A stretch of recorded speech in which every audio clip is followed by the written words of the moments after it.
Welcome to the Deep Dive. We take the sources you send us, dig into them, and pull out the key insights so you get informed fast. And today, wow, we're looking at the history of electric vehicles. Yeah, it's fascinating stuff. Forget the idea that EVs are, a totally new thing. Your sources show this history is incredibly long, really complex, and starts way, way further back than you might think. Absolutely. So our mission here is to unpack the big moments, some really surprising ideas, and why electric cars had this early boom and then kind of faded away. And we're sticking only to what's in your source material. All right, let's dive in. What's really striking looking at this is just how early the whole idea of electric mobility popped up. We're talking the 1830s. In the 1830s, seriously. That sounds, well, incredibly early for anything like a car. What were those first attempts actually like? Well, your sources point to a Scot, Robert Anderson. He's credited with inventing the first electric car, maybe between 1832 and 1839. But, these weren't exactly ready for the highway. Okay, more like a proof of concept. The sources called Anderson's thing a parlor trick. Why was that? What was the issue? The batteries, that was the big hurdle. They just weren't rechargeable back then. So once they ran out, you needed completely new ones. Ah, okay. Not very practical. Not at all. And we see the same problem with another early Scottish guy, Robert Davidson. He had an electric locomotive prototype in 1837 and then a bigger one in 1841. And that bigger one had a name, Galvani, the devil machine. That's the one. Yeah, the 1841 version, it could apparently move 6 tons, which sounds impressive, but What? it only went about 1.5 miles at 4 miles per hour. Then, dead battery. Needed a whole new set. Right. And the sources even say railway workers might have destroyed it, maybe saw it as a threat to their jobs. Seems like it. So, okay, interesting experiments, definitely, but not really useful transport yet. What had to happen to make them more viable? What was the turning point? Your sources flag 1859. That year's key because that's when rechargeable batteries arrived. The lead-acid batteries specifically. Got it. Okay, that makes total sense.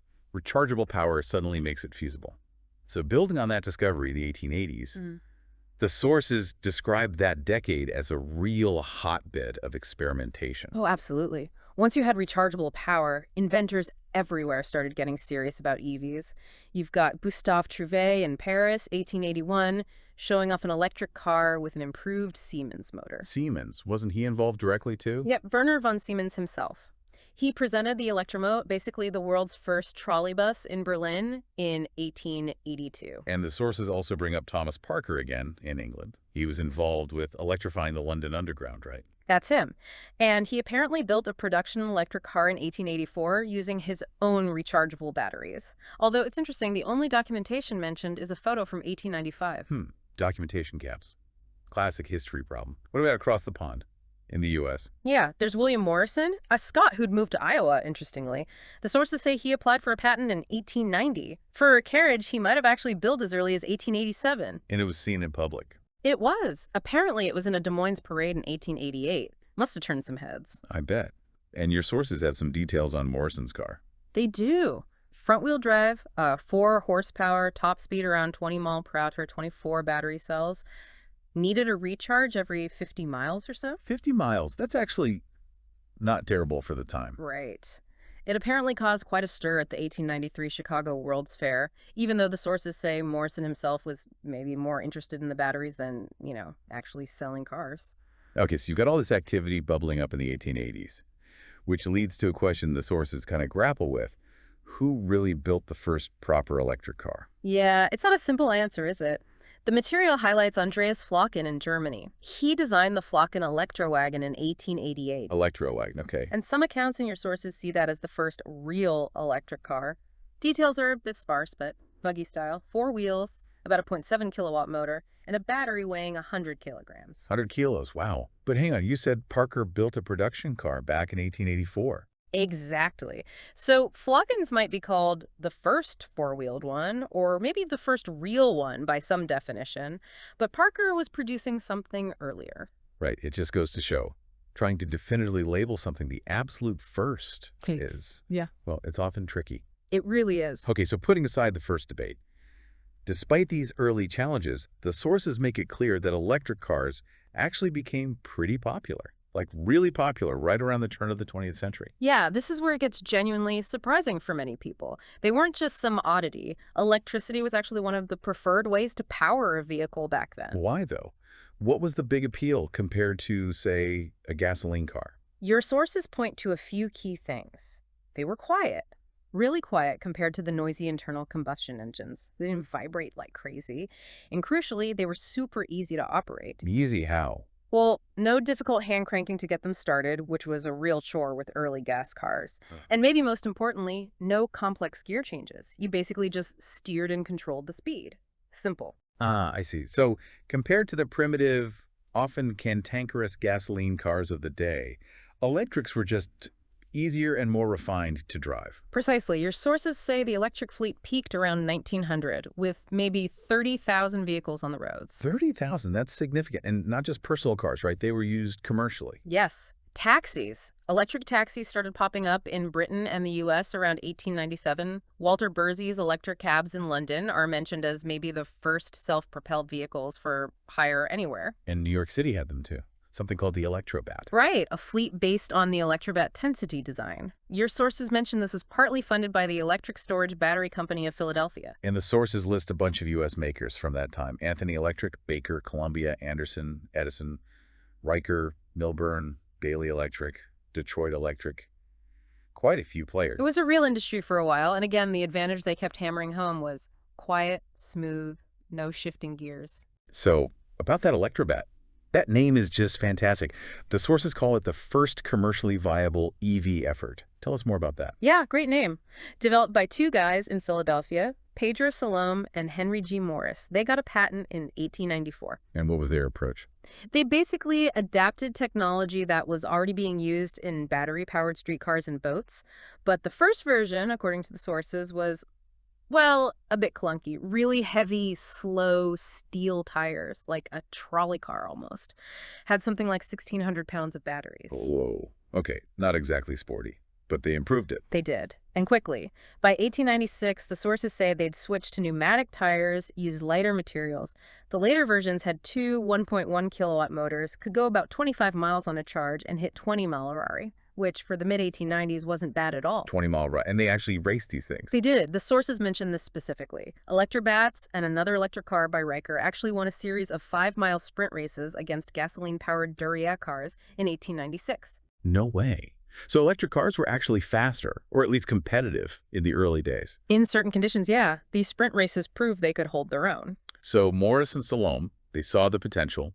They incorporated in 96, and then, according to the sources, tried to scale up. Right, the cash-in phase, as the sources put it.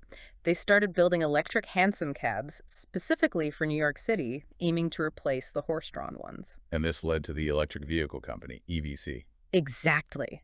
They sold the idea to Isaac L. Rice. He formed EVC, and it attracted some serious investment. By the early 1900s, they had something like 600 electric cabs running in New York, plus smaller fleets in other cities. 600. Okay, that's a serious operation. Yeah. But how did they handle charging? That must have taken ages back then, right? Yeah. Especially for taxis that need to be on the road.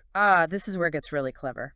The sources describe a brilliant solution they used in New York. Oh, was it? They converted an entire ice skating rink into a massive battery swapping station. A battery swapping station. Yeah. In the early 1900s. Yep. A cab would drive in, its heavy, depleted battery pack would be mechanically lowered out, slid away, and a fully charged one would be slid in and lifted into place. The whole process was apparently quite quick. The cab was back on the street in minutes. That is genuinely amazing. Battery swapping. It sounds so modern, like something being discussed now. Exactly. It shows they were tackling that refueling time problem head-on over 100 years ago. Really innovative thinking. So, if they had this big fleet and this clever swapping system, why did it collapse? The sources say the EVC taxi business failed by 1907. It seems like a case of maybe trying to do too much too soon. The sources blame overexpansion and conflicts between the investors and partners. Classic business problems, really. Shame. But it wasn't a total dead end. There were spin-offs. Right. Your sources mentioned that the company supplying the batteries eventually became Exide, a battery brand still around today. Oh, wow. And one of the manufacturing partners, a company called Pope, started selling cars to the public under its Columbia bicycle brand name. And apparently, Columbia actually built over 1,000 cars before Olds and Ford even got mass production going. Interesting connections. So EVs were viable, convenient, even raced. Yep.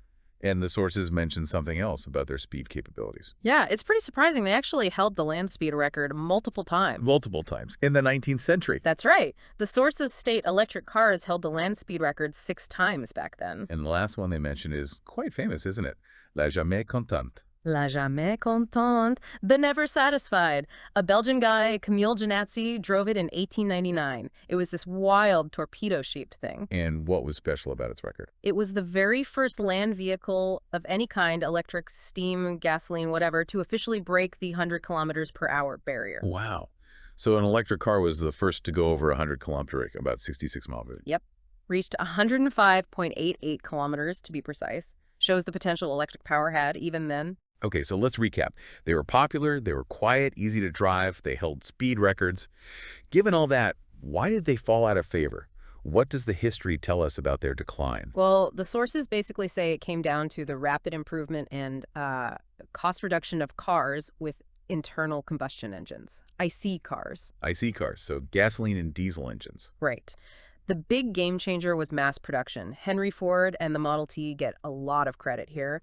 It just made gasoline cars much, much cheaper to buy. Okay, so cost was a huge factor. What else? Refueling time, even with battery swapping. Filling a tank with gasoline was just way faster than dealing with batteries, and gasoline became more widely available. Cheaper to buy, faster to refuel. Those are big advantages. Huge. And then there was one key invention, according to your sources, that really sealed the deal for IC cars around 1912. What was that? The electric starter motor.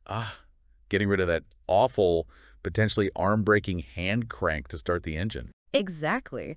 That made gasoline cars so much more convenient and easy to use, especially for women, chipping away at that big advantage electric cars had enjoyed. So easier starting, plus lower cost, plus faster refueling. Right. The odds just stacked up against electrics? Pretty much. And after that point, the sources kind of jump forward quite a bit. They briefly mention things like NASA using battery power for the lunar rovers in '71. Right, the moon buggies. Yeah, and then the GM EV1 in the late 90s, which had, 160-mile range?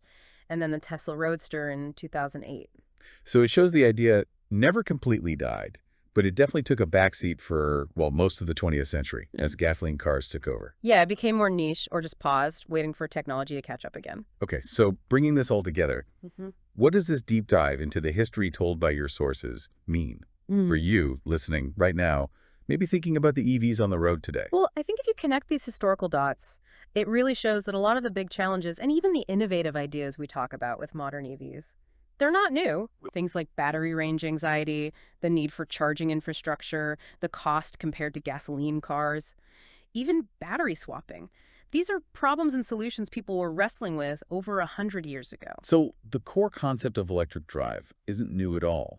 It's just that its practical success has kind of waxed and waned, right? Depending on battery tech, infrastructure, and how it's stacked up against the competition, mainly gasoline. Absolutely. This dive into the sources really paints a picture of a much richer, more complex, and frankly more cyclical history for EVs than many people realize, full of early ambition and clever ideas. Yeah, we've gone from these early, almost toy-like parlor tricks in the 1830s to actual speed demons, breaking records, running taxi fleets with battery swapping, before the rise of cheap, easy-to-start gasoline cars pushed them aside for decades, all based on the story your sources lay out. It really underscores that technological progress isn't always just a straight line forward. Sometimes ideas circle back.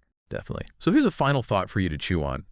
Given these historical cycles we've seen in the sources, this back and forth, driven by battery limits, infrastructure needs, and competition, what might the next 100 years look like for electric cars? And could some of those old ideas, like maybe widespread battery swapping, actually make a comeback in a new form? Something to think about.